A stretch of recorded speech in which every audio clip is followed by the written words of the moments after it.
All right, I want to show you how to master the national anthem. I personally love the anthem, but I didn't always. And the reason is there was so much stress on it. Everyone knew it. It's a dynamic song. It can go from low to high. It jumps an octave and a half at times. But when I really started to dissect it, break it down, understand it, I wasn't so intimidated. And as an independent artist, it can be a great way to get in front of thousands of people, right? The only way we're really doing that, if we want to get in front of 20 to 50,000 people in other circumstances, would be to open for someone. So come with me. I want to show you 6 tips for breaking down the anthem. Okay, we're starting with tip number 1. And that is, I always stress, clear up the words. Most people don't actually understand some of the terms because it is Old English. So for example, or means over, and or the ramparts. It's like, what's ramparts? Oh my gosh, right? Ramparts is, just to clear it up with you all, it's a walled-in city. It also could be an embankment. So essentially, in those times when this was written, and even nowadays, I guess you could say, a lot of cities would have enclosements in order to protect it. So you have a big wall and you have a pathway there where cannons could go and people could walk on.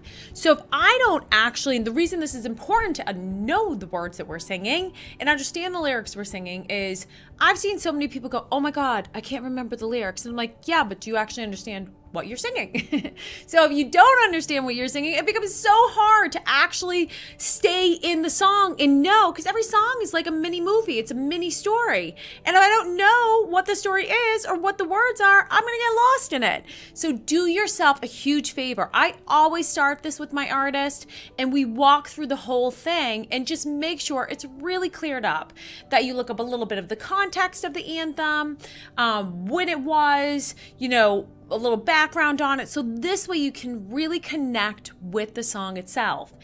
So tip number 1 is be sure to clear up the words. We're going to talk about tip number 2, and that is make sure to find the right starting note. I stress this, and you may have to try a few different starting notes, and I would advise that to try a couple different things. For me, some days I feel good starting at the middle C. Because whatever your starting note is, that's also going to be the highest note in the song. And that's where you're going to be rocking your bree, and also, and the rockets red glare, right? You're hitting that as well and through there. So you want to make sure that whatever that starting note is, you're able to hit that in the higher range. I did that more right now in a belt. Some people, if you can't, you'd shift into more of a head voice. I tend to like the power that I get with the belt, and it kind of makes sense for the emotion that I want to convey in that. So that also means your starting note, though, right? Ooh, some pretty strings there. Is going to determine the lower note as well, because you're doing, oh, say. So you want to make sure that not only what you're starting with complements your high note, like what your higher range, but also keep in mind you're going to be going down. And so that lower note also is within your range.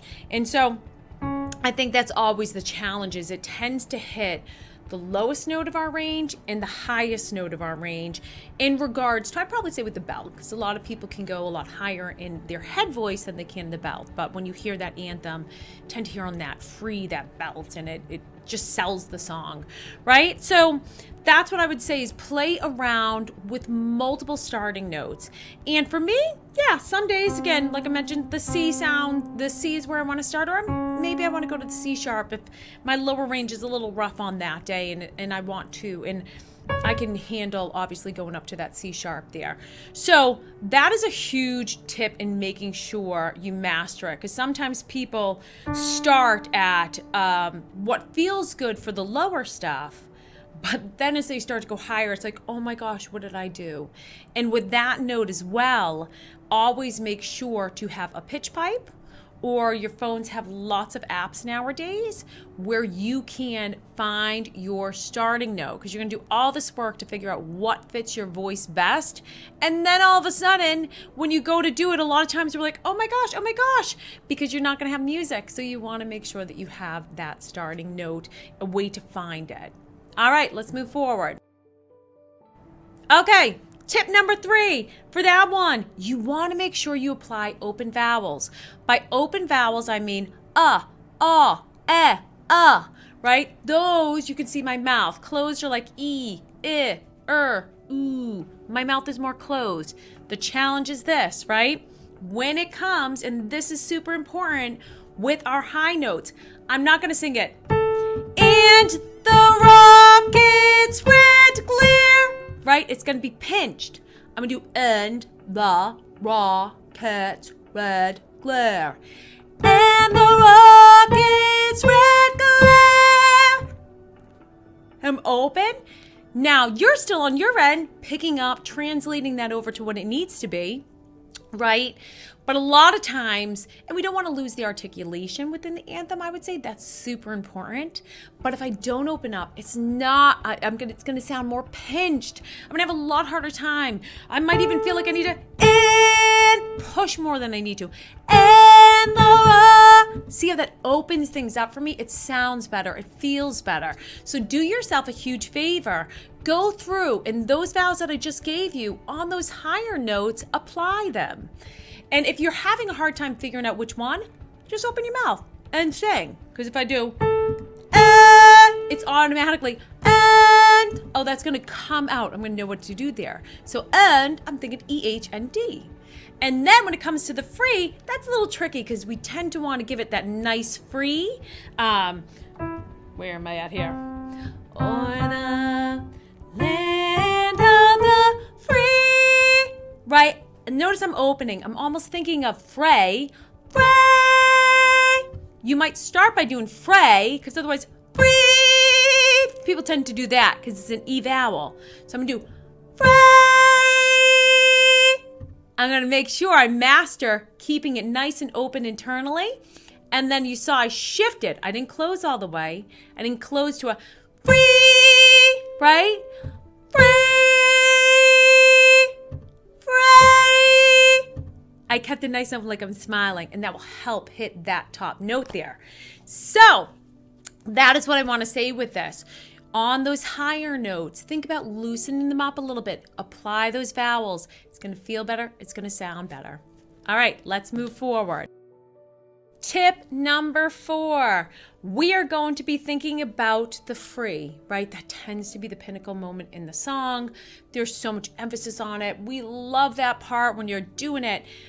And I used to be so intimidated by it till I really started to break it down. I'm like, oh, okay. If I really think about the free, and I start on the C, for the land of the free. Oh, we have that note here. For the 1, 2, 3, 4, 5. If I can think about it like a 5-note scale, it makes it so much more attainable, especially if, what I talked about in the previous tip there, if we apply open vowels on that, it doesn't make it so scary. I would say probably the harder part of the anthem comes down to "And the Rocket Red's Glare" when we're doing that right there, because we're jumping from the lowest part up, and we have those beautiful strings. So we're doing valiantly and you're going from and. So it's important even with that part right there. Notice how I stayed open, even though it's a lower note and we're on the lowest note of the song here. I was nice and open so I could transition and make that nice jump up without right, feeling pulled on that. I'm nice and open for it there. So that's what I would say on that end of it.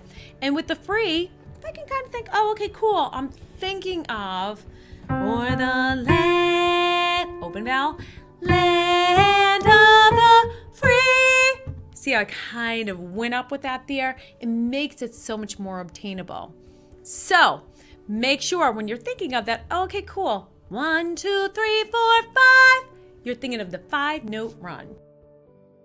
Okay, so we are on to tip number 5, and that is most of the time with the anthem, unless you're doing the Super Bowl, which is pretty amazing, you are going to be doing it a cappella, which means you have no recording. You are leading this thing by your pure voice.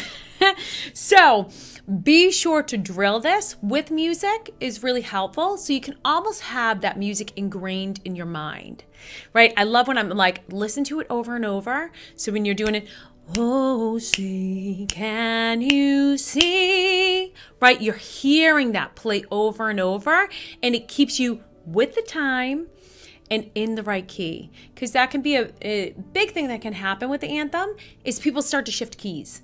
They start to go all over, and you're like, no! Especially because when we come to that part where we're really dealing with that big jump in through the air, because it's a little intimidating, it tends to go from our lowest note to one of our higher notes there. We tend to shy away a little bit, and that's where I find a lot of people shift, and all of a sudden we find them a full step down, a half step, sometimes even more than that. So make sure you really drill this with music and then slowly take away that music. So, and record yourself as well. So this way you can make sure you are staying on point, and you can listen to it back and go, oh, okay, I was on, I was not on. And just keep drilling. All of this comes down to muscle memory, because when it comes time to show, yes, it can be a little intimidating. I performed at pretty much every major stadium in my area, from Gillette to Fenway Park.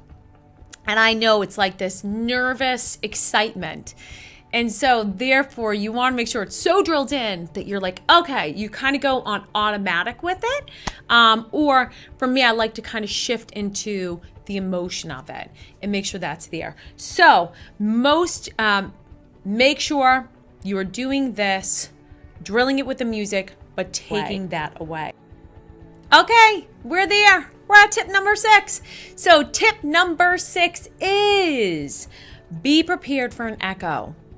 This threw me off, and was probably why I rejected the anthem for so long. Is one of my worst performances was an anthem. And that kind of led me down the journey to master it and to want to be able to conquer it, because I was like, oh my gosh, what just happened?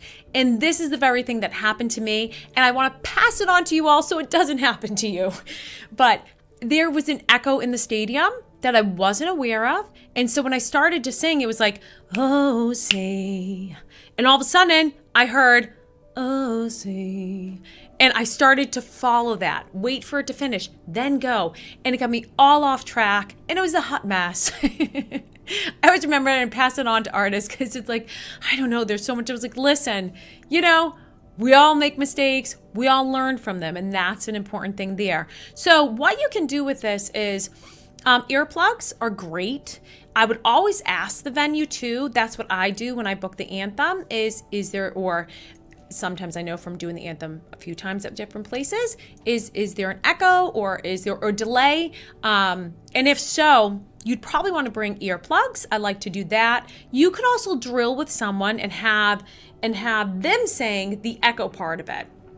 And therefore, you can get used to hearing your voice after with the delay on it, and not following the course of wanting to follow that there.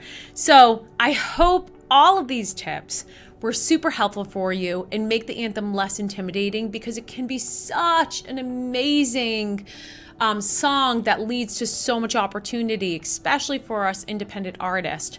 So I know I'm constantly encouraging my artists to do this, to learn it there and have it part of their repertoire, so that they can take part in all of these different opportunities that can come with it. Okay, so I hope that helps you all. I know for me, when I really started to break it down, I was like, okay, this isn't as crazy as it needs to be.